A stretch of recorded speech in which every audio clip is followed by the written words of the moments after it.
interactive. This is really an opportunity for a conversation. So by all means, don't hesitate to put your thoughts and questions there. I do want to recognize we've had a few more folks join us. Carol, Gita, Kyle, and Cindy. Nice to see you this morning. Thanks for joining us. All right, so today's conversation really focuses on CCH's Coronavirus Prevention Task Force and all the work that's going on out in communities in really creative ways right now. I know many of you have been following some of the updates that we have provided through email and social media posts, and I want to give you again the opportunity to ask questions about those today. I've got a couple questions I want to get us started with Rubinste and Dave, but also I want you to think about prevention and why prevention is so important, especially in Haiti. Our clinics are open, right? Primary care center is seeing patients every day. We are triaging patients through this multi-station, series of posts. We are treating COVID patients actively in Haiti. But we're also seeing people that are just dealing with chronic health challenges. And there's a lot of complexity going on right now with that because a lot of those people are fearful to come to clinics. And we can talk about the dynamics of that. But the clinical services remain a really important part of what CCH is doing right now. And we are doing everything that we can to make sure that those clinical services remain available. But we also feel very, very strongly that this prevention work is key in the fight against COVID. And that's why we have continued to reach beyond our clinic's walls as far as we can into communities. We have been thinking about what are the hotspots for disease transmission, for treatment, for lack of access to care, and we're focusing on those. We're social distancing, we're wearing masks, we're washing our hands. All of us are living through this pandemic right now. I want you to think about trying to do all those things in Haiti, in rural communities where you don't have access to clean water, where you may share a one-room dwelling, including the bed, with 6, 7, 8 people, where you don't have the luxury of working from home because you have to go to market to sell your goods. You also don't have access to a phone, maybe, much less internet. How are you hearing about what you're supposed to be doing? How are you getting the messages that could potentially save your life, keep you safe, as well as all the other people around you? One of the projections that Melissa shared with us earlier this week is in some of these scenarios that the Ministry of Health and others are looking at, it's expected that 86% of Haiti's population, that's 12 million people, will be exposed to this virus. That's a lot of people. And with lack of access to healthcare, lack of capacity to get what's needed to even hydrate, think about that. Prevention is key.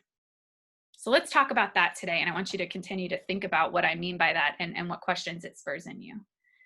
So Rubinste and Dave, I want to turn to you, and here's my first question. Can you give us just a quick summary of CCH's prevention efforts in numbers?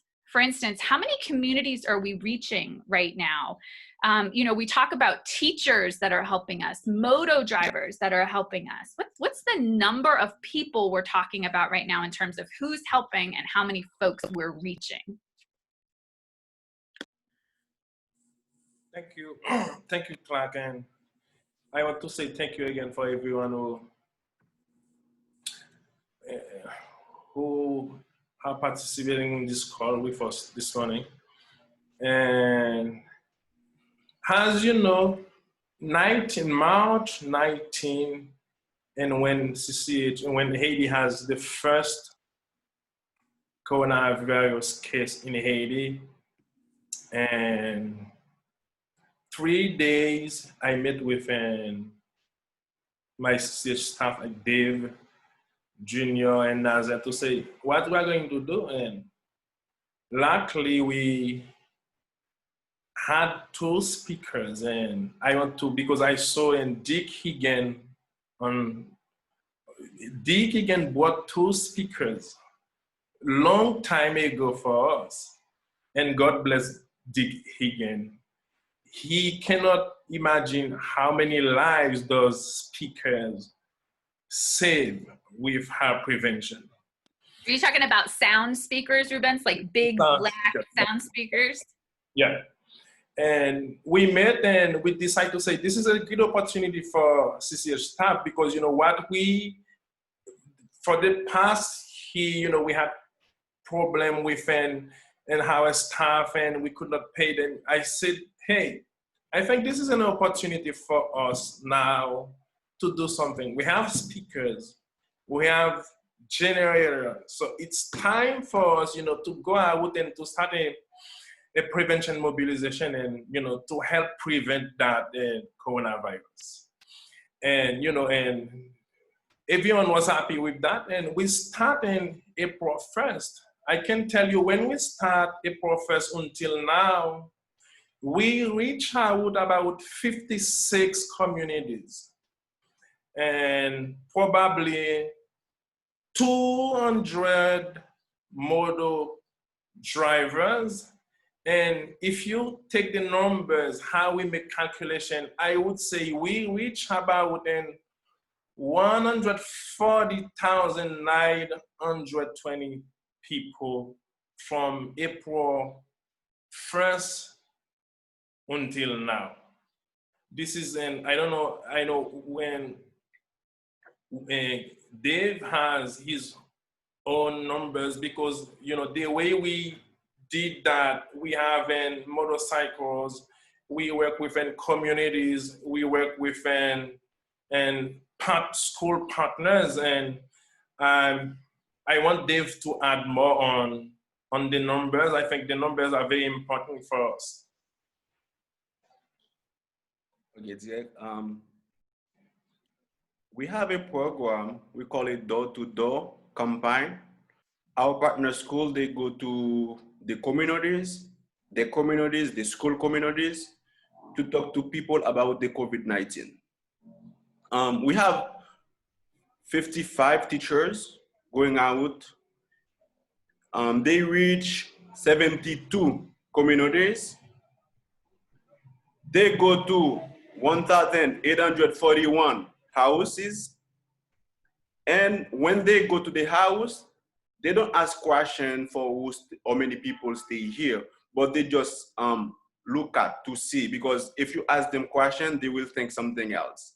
They see around 9,913 people.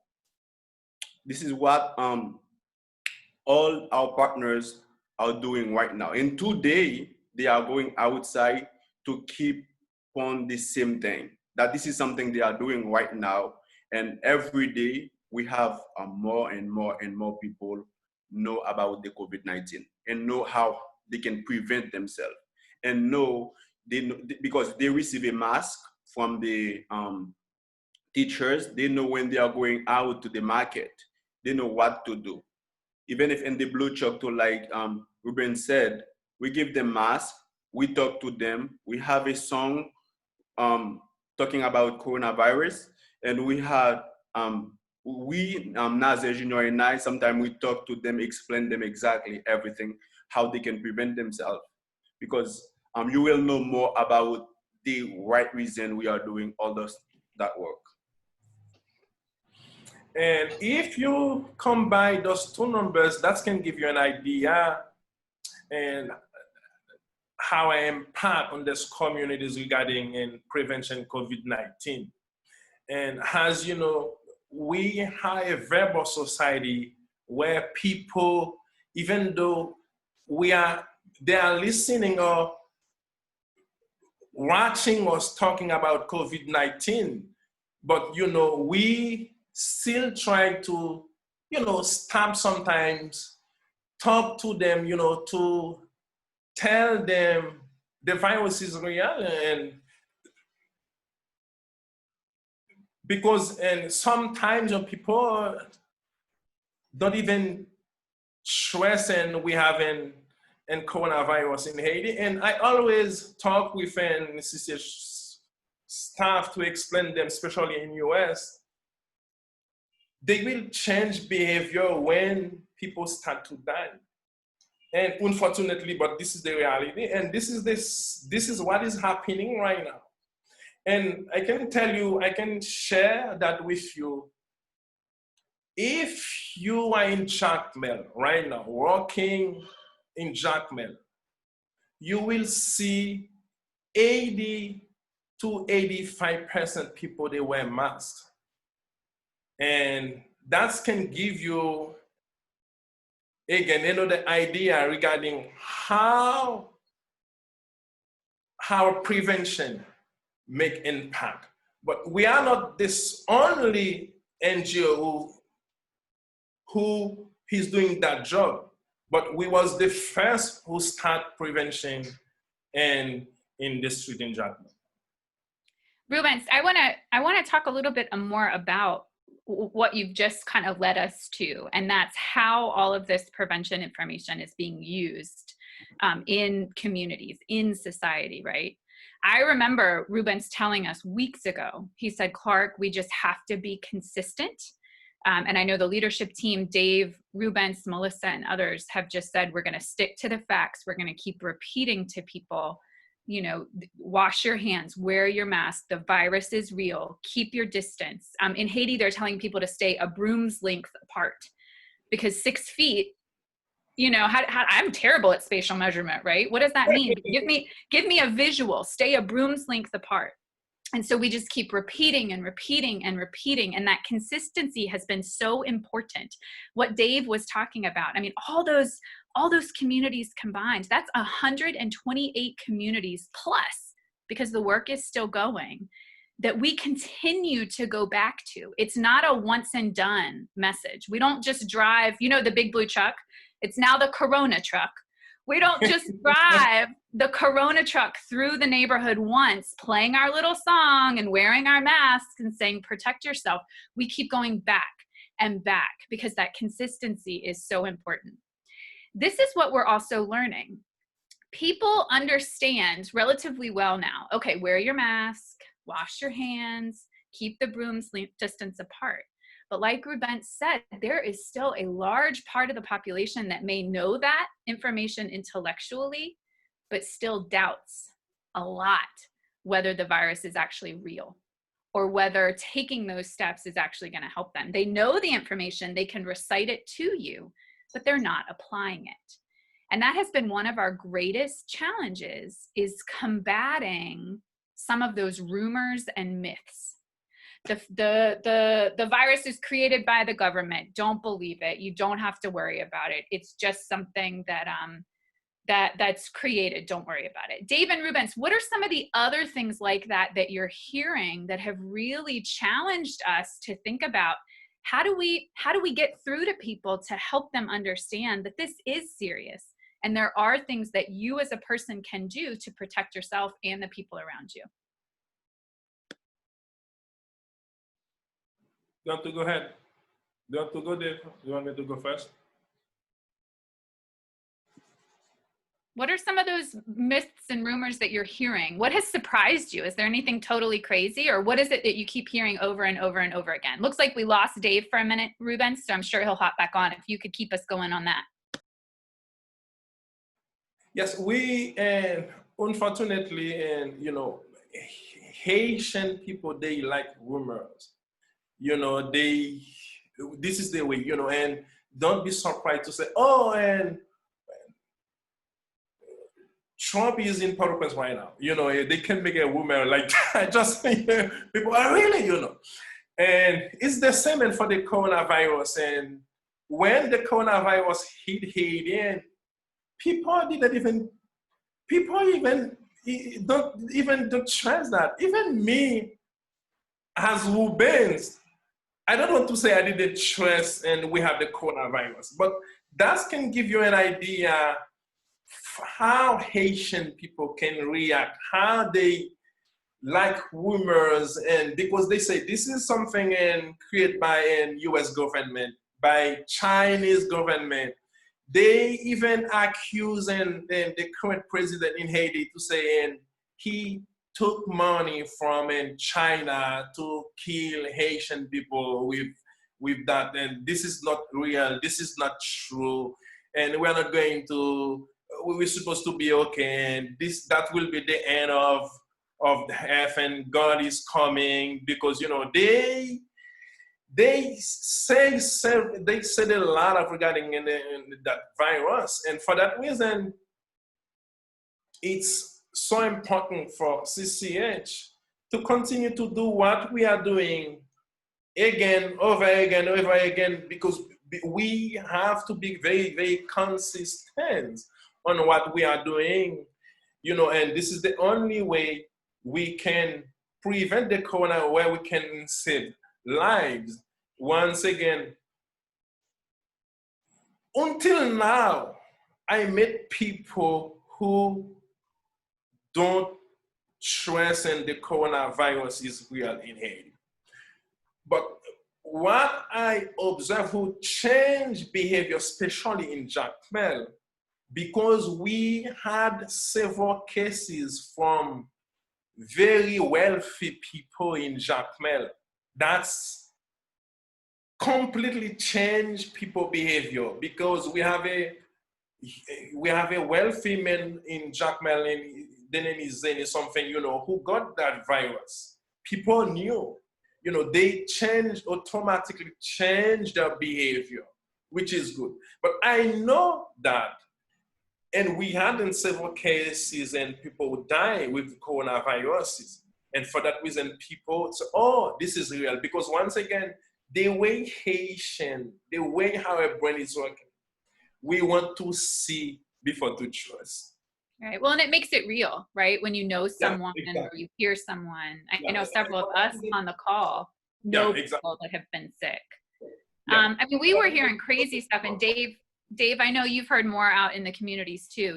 Don't wear masks. They're injecting COVID into the masks. Don't go to the doctor's offices. Doctors are testing a vaccine on Haitians, and you'll get injected with COVID.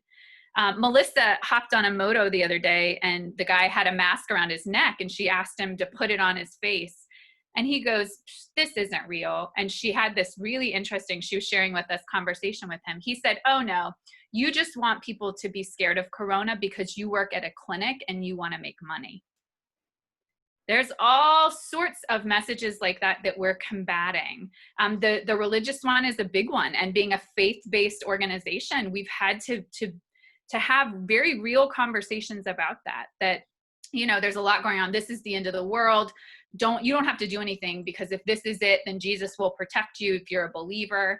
To protect your body. These are the choices that you make, that sort of stuff. Dave, would you add anything to that? And then I have one other question for you. I see Polly put a question down in the chat. Kate, we'll start taking those in just a minute. But Dave, would you add anything to that about what you've heard or experienced as you've talked with people in the communities? Yeah. We have a lot of hard time with the people. By example, sometimes they stop the truck and said, we need to leave because it's not you, it's because the government pay you to do that job. So they give us a lot of hard time. Like so many people do encourage us to do that work, depending of the community. Some community, they are very welcome us. Some thank us for everything that we are doing. And some do said, no, this is a politic things. Jovenel take money from US government and do, they have a lot of things that they are saying, like you said, Clark and Rubinste, I don't have to repeat it already.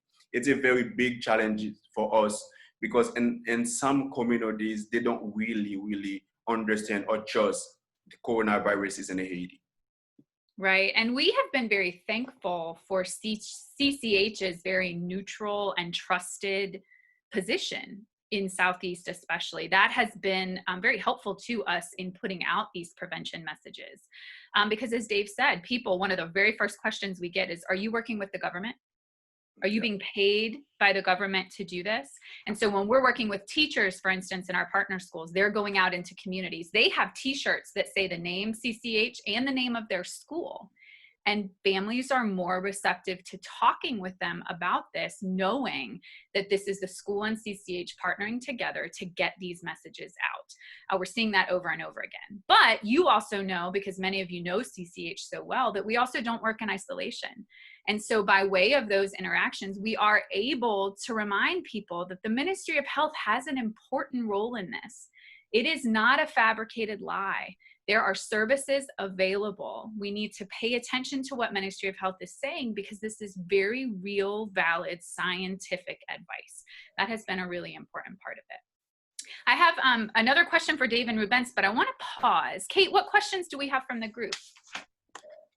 Yes, so I'd like to ask Polly's question. She asked what kind of masks are being given out, and any thoughts to have masks made by Haitians in their beautiful fabrics. Oh, Rubinste, you're muted. There you go. Thank you for that question. We have been given out a mask made by Haitian. If you can see that mask, this one I'm wearing, Haitian made them. So we've been given out probably almost at 4,000 masks, and through the communities we are partnered with, and the schools and we are partnered with, and the taxi motor drivers. And I'd like to invite Charles Scholes. He sent a message to me, and I asked him if he would be willing to kind of bring that to Rubinste and Dave and the group. So Charles, if you can unmute yourself and share your kind of thoughts and question with the group.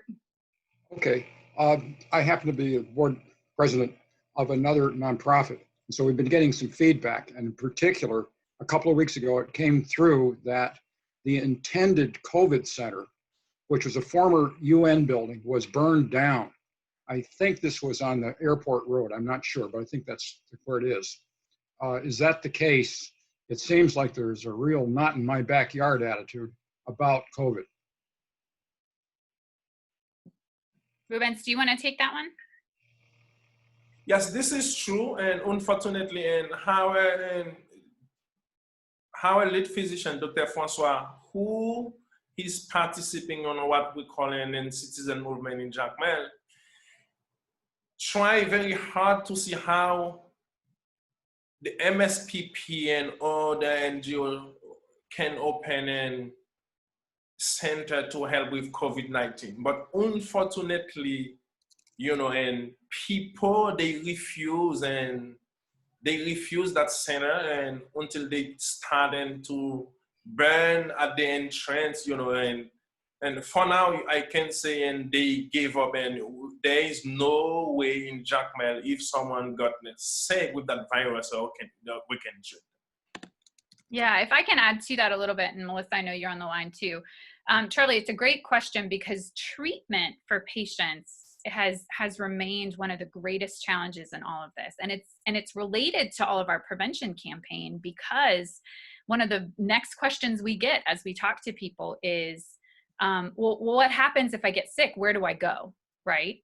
And it's been this really complex dynamic. So there are, about 2 weeks ago, it changed across the country. Initially, we were given guidance by the Ministry of Health that if anyone presented with symptoms, you must send them for testing. And Carol, I saw your question about testing. Testing has been a huge issue in Haiti, because there's very, very limited access to testing. There's very limited capacity to test for COVID. There is a testing site at the local public hospital, St. Michel, but there's a lot of breakdown that happens in terms of actually getting a suspected patient there for testing, and then any sample taken in the country goes to one of 2 sites for actual analysis, both of which are located in Port-au-Prince. So you can imagine 12 million people, and I think Melissa told us on the call earlier this week, there is a documented only 19,500 test kits documented as available in Haiti currently. So when it comes to treatment, Charlie, they changed it 2.5 weeks ago, and they said, okay, everybody just treat for mild cases, right? Treatment becomes much more challenging when you get to folks who need more acute care. They need respiratory therapy, they need observation, hydration, that sort of stuff in situ in a medical facility. There is a commission at the national level working with the president and Dr. Bill Pape. If you've seen a lot of the articles coming through NPR and others, they refer to Dr. Bill Pape and this organization called CCH, which has been working on HIV and other infectious disease for many, many years in Haiti. They have been charged with establishing treatment centers in each of the departments. Because of access, there is no access currently, and it's a God-given right to have access to healthcare, to be access to what you need, particularly in a life-threatening situation.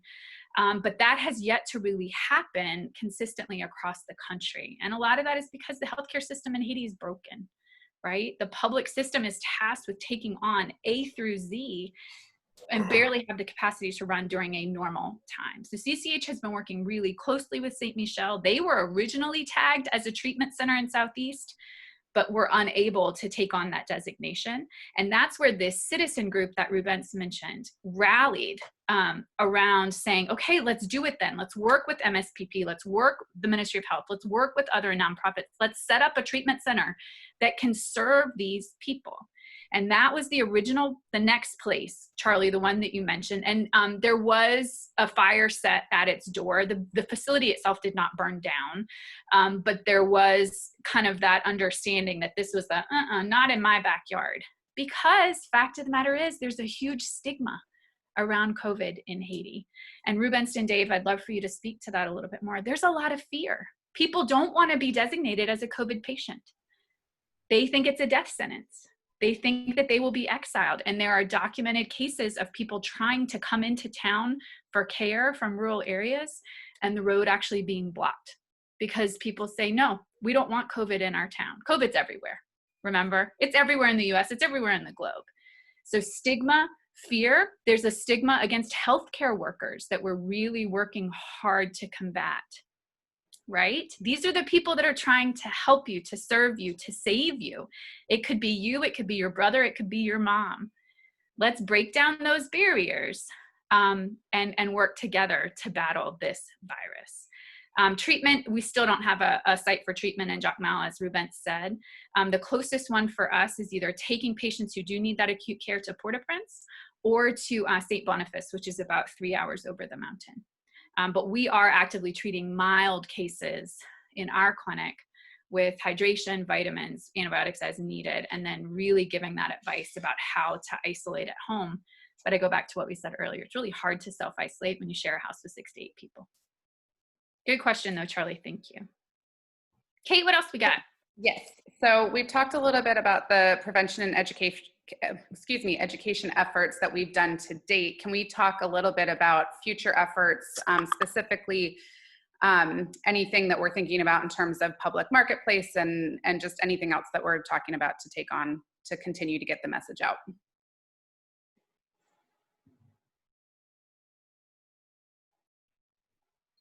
Dave, you got really excited. We do have a new plan for expansion, and we want to take on the public markets because just like with moto drivers, we recognize those as hotspots, right? There's hotspots there. There are thousands of people that rotate through those markets every week. Many of them are not wearing masks. We've observed that. It's not just anecdotal. We have observed it. And Dave, you got hot talking about this the other day. Dave was passionate when he went through the La Vallée public market the other day. Can you tell us a little bit about our plans and why we want to focus on public markets? I remember when we start with the blue chalk sensibilization, we decided together to go to the market because this is the place that everyone meet together. So many people. If you used to come to Haiti, you might understand what I'm talking about. We went to a market where we don't see people wear any mask. The social distance, it's not existing for them because they are all together. We try to talk to some of them because there is a lady, she sells food there. She thinks that we came to say, okay, people stay home, but if people stay home, she's not gonna sell anything. So she tried to give us hard time to say, we need to live. But we just move a little bit in to talk to other guys. We give masks to other people. we realize that people, they don't really wear masks. And what we plan, what we think that we can do, we will still go to the market to talk to the people.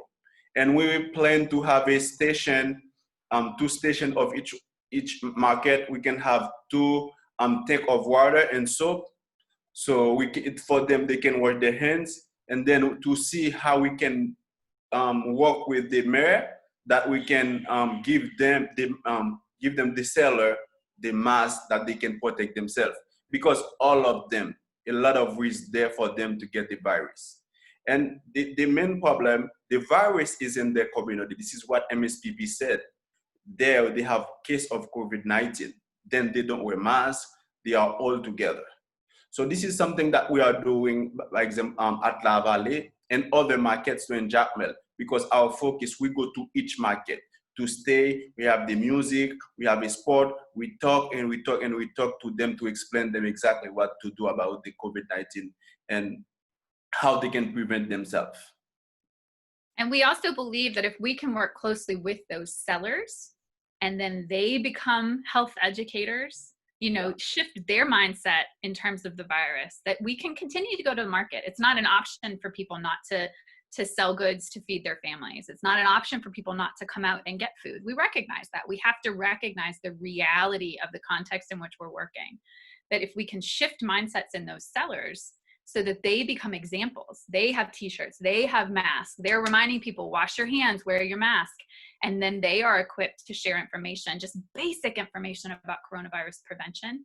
You've suddenly turned that animosity, that potential animosity, into a new model for just getting the word out further. All of us working together to reach further. Thank you, Dave. We're really excited. Yeah, me too. All right, we have a question from Bill Easton, and he is asking, how is CCH isolating COVID patients being treated at the CCH clinic? So Rubinste, can you take that and answer kind of what the process is at the clinic in terms of when patients come and how we're managing all of that? Oh, you're muted.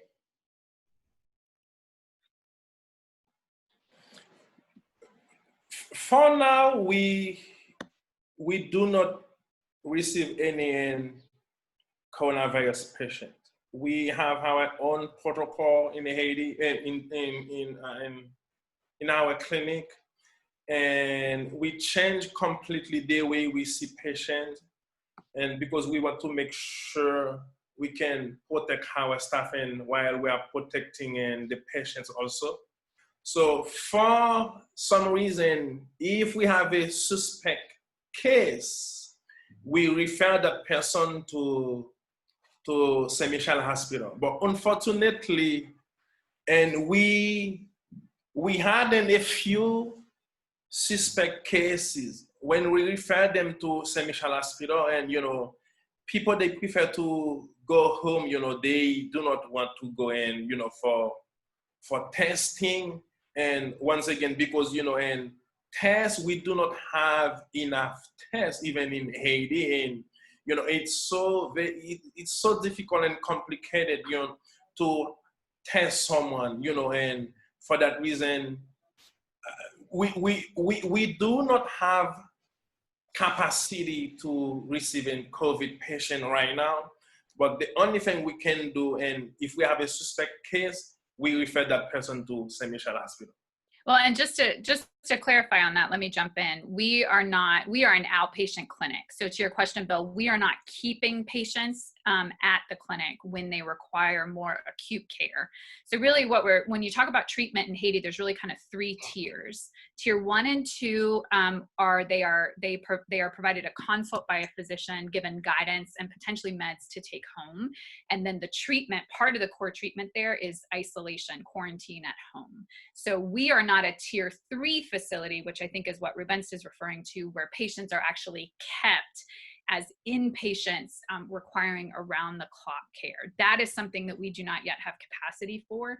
We are prepared in the event that no treatment center is realized in Jacmel, and if a member of our staff does get sick, we are prepared to isolate and provide inpatient treatment for our staff in our surgical suites. We're prepared to do that. But we are a tier 1, tier 2 facility at this stage, just doing the consults and then sending them home. The isolation is still really critically important in that, as you've already mentioned, Bill, because you don't want to mix patients, right? So we have new multi-station triage protocols in place. They've been in place since middle of March, where folks are greeted at our gate by people in full PPE. They are triaged there, depending upon any symptoms, reason for visit, the way that they answer questions. They're sent to one of 2 kind of first stage stations where they're triaged even further. And patients who are suspected or symptomatic of anything relevant to COVID have a different station that they go to where they see a physician. It's at that stage where level of treatment is determined. When we had those protocols in place, and Melissa's on the line too, we had those protocols in place for weeks before we received our first suspected patient. And I want you to take a minute and just think about how hot it is in Haiti. Most of you have been here, right? You've been there, you know. So now I want you to imagine being in a full coverall with a mask and a face shield, long sleeves, long pants, gloves. You're triaging patients outside, right? And it was tiring and exhausting, and you begin to question whether it's really all worth it. But then our first 2 suspected patients showed up on the same Friday, walked through that gate separate from one another, and that protocol worked. Our staff were encouraged. They felt protected. They felt like they knew what they were supposed to do. And it emboldened them, I think, even more to be part of this fight. And those protocols are working. Our staff remain healthy. We have not yet had a staff person exhibit any symptoms, and we give thanks for that. Certainly, we pray for that every single day, because we know we have to keep our staff safe for them to continue serving the many men, women, and children that rely on us for care. Does that answer your question, Bill? Kate, do we have any other questions we want to take on? We do. I believe this is from Yoel, Dave's wife. She is asking about Hospital St. Michel and had heard that it was closed and is wondering if it's now open. And I think that there's been some back and forth or, some changes in that. So Dave or Rubinste, can you respond to whether or not Hospital St. Michel is closed or open and able to receive patients?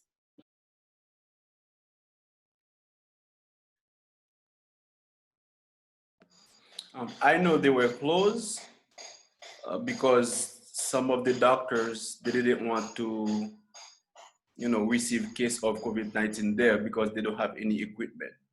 But like you said, Kate, sometimes they close, they try to open sometime to receive some of it. For example, for the women who are pregnant, they try to receive some of them too. But when they have a suspect case, they don't really receive them, and they try to call Port-au-Prince for them. They can ask them some question until they can come to see them.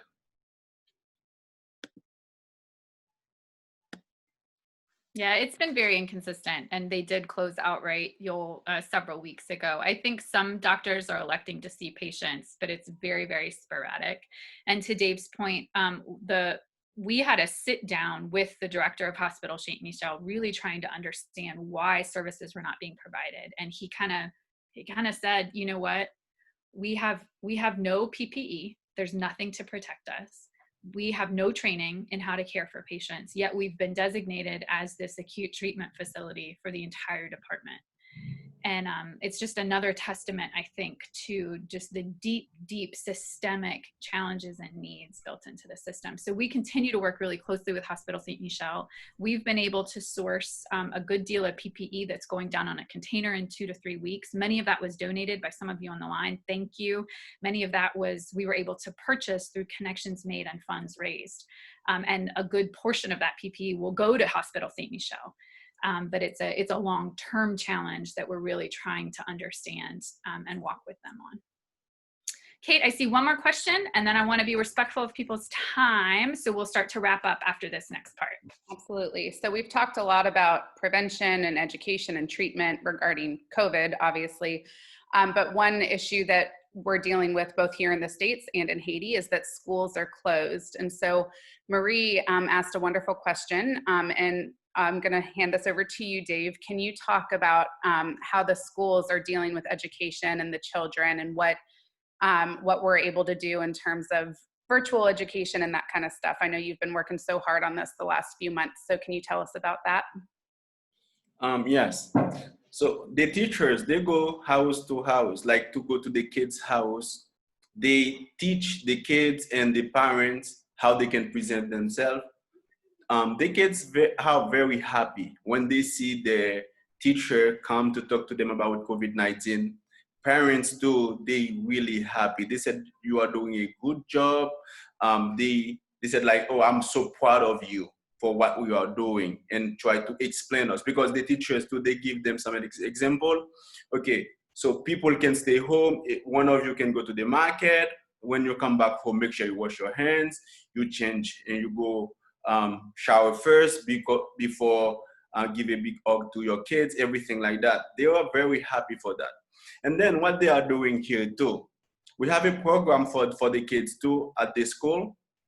For some of the parents who have WhatsApp, we partner with an organization. They have a lesson they share daily. They have a daily lesson.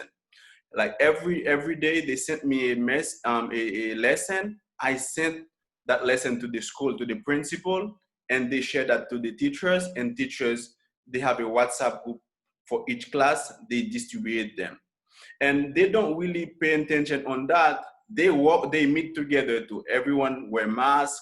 They met in the yard they respect the social distance, and they just meet together to prepare some lessons for the kids. So the kids come, the parents of the kids come every Monday to get the lesson, and come back on Friday to give the homework, and then come back again on Monday to take the notebook. They don't give them all that homework to come at the same time. They have a schedule where at each time they can have a class of 5 parents or 10 parents come, but they don't mix them. They don't have all of them together. So this is everything that's going on in the school. Like the teacher, they are very busy going out. Now I can tell you, some of the school, for some of you go to the countryside in Haiti, you can walk for 20 minutes, you can find the house yet. Some of them work for 25 minutes. After this house, they see another one far away. They have to walk to go down there. So it's a very hard job they are doing, and they are doing a very awesome job to educate the people about COVID-19 and share the lessons to the kids too during this very hard time in Haiti. I don't know if I agree with that wholeheartedly. Those teachers are working hard. They may not be in the classroom, and the call that has been placed on them may have changed in what it looks like, but they are still educators with a passion for just getting these messages out to their students. And I can only imagine the looks on those kids' faces when their teachers walk up to their house. I mean, I kind of wish, I would love to see someone walk into my yard at this point and be there to visit with me. And Marie, I saw your question too. Yes, the teachers are still being paid. CCH provides salary support as part of our tuition support to a number of our partner schools. And so it has been quite the school year. Schools closed for about 3 or 4 months in the fall. They opened up again just before Christmas and had really, no more than just a few weeks of instruction in the beginning of 2020, and then everything closed again. So I do want you to know that CCH is working with a number of other education-focused partners across Haiti, Matinois, Innoved, Summits Education, the Cchs Foundation, and others, reaching out to the Ministry of Education and giving them some feedback on scenarios that they are drafting up for what school looks like moving forward. Can we salvage the 2019-2020 school year? How do you do remediation for kids who are so close to getting those fundamental building blocks of literacy in place? But if we ignore that and just jump straight into the next school year, they will struggle with that for years to come. What does that look like in the unique environment that is the education system in Haiti? And so Dave has a key role in being our voice in those conversations. And we're really excited to be part of that, because we believe so fully in the value and importance of education as a determinant of helping these kids get out of poverty, being the next generation, the change makers that Haiti needs. So thank you, Dave, for your continued work on that front. I want to be mindful of people's time. We've been on the line for almost an hour now, and I thank you so much for giving us part of your Friday. I saw a question in the comments about what sort of help do we need from our partners? And you joining us today, learning our stories and sharing those stories with other people is a huge way that you can help us. Make sure that people know about the work that you follow and believe in Haiti. Share some of our posts. Tell them some of the stories that you've heard here and in other messages from CCH. That's a big way that you can help us. And if they want to be engaged, if they want to learn more, if they want to participate, connect them with any of us, and we'd be happy to chat. Continue to pray for our mission and ministry. We know that we have control over very little of what's happening, whether you're talking about here in the States or in Haiti or anywhere in the globe. But we just pray powerfully and consistently that we'll see what's being asked of us, that we'll hear it, that we'll act in ways that really just help us to partner with others with impact. And we're thankful to be called to this mission, and just keep putting one foot in front of the other. This work is difficult. You've heard me say this before, but it's always very, very good. Even in its most difficult days, I think anyone that works with CCH would agree that this work is critically important and is good work. So thank you for the many ways that you do that. The other way that you can help, and I want to make sure I share this with you before we hop off the line, and Kate's going to share an image for me. We are in the midst, and we're actually towards the end of this year's Healthcare Heroes campaign. CCH Healthcare Heroes are folks that commit to giving $30 a month to CCH. That's less than $1 a day. And those $30 a month save lives. Every single one of those dollars goes to supporting our healthcare ministry in Haiti, supports things like we've talked about here today, not just the clinical services in our primary care, PT, and surgical center, but also the health education, that public health work that is out there giving people the knowledge and power they need to protect themselves and others. If they aren't going to be able to access a doctor, if they aren't going to be able to access treatment for COVID, the best thing we can do is help them protect themselves so that they don't get in a place where they need a doctor in the first place. So if you are interested to join us as a healthcare hero, we have a bold goal. We want 100 healthcare heroes before the end of June. And we would love, love, love for you to participate with us in this way. Simply go to our website, cchaiti.org. There'll be a picture right there on the front page. You click on that and sign up. And for everybody who signs up ahead of the end of June, we will also send you this really nifty CCH mask, which we love. And I have to tell you, it is a comfy one. I've been trying out many, many, many masks, and I'm really pleased about this. They are rewashable, 3-ply. And Rubinste, we have a whole load of these for the staff too. We did those in honor of all of you, and every single time we put them on, we think of you. Healthcare heroes stand with our healthcare heroes like Rubinste, Dave, Melissa, and others on the front line. So if you're interested in joining us, $30 a month goes a long, long way in Haiti. Sign up on our website. If you have questions that were not answered or asked here today, feel free to reach out to any of us. You can find our email addresses on the website if you don't know them. Thank you to all of you for joining. Thank you to all of you who are already healthcare heroes. I see many, many, many of you that have already joined us in this fight.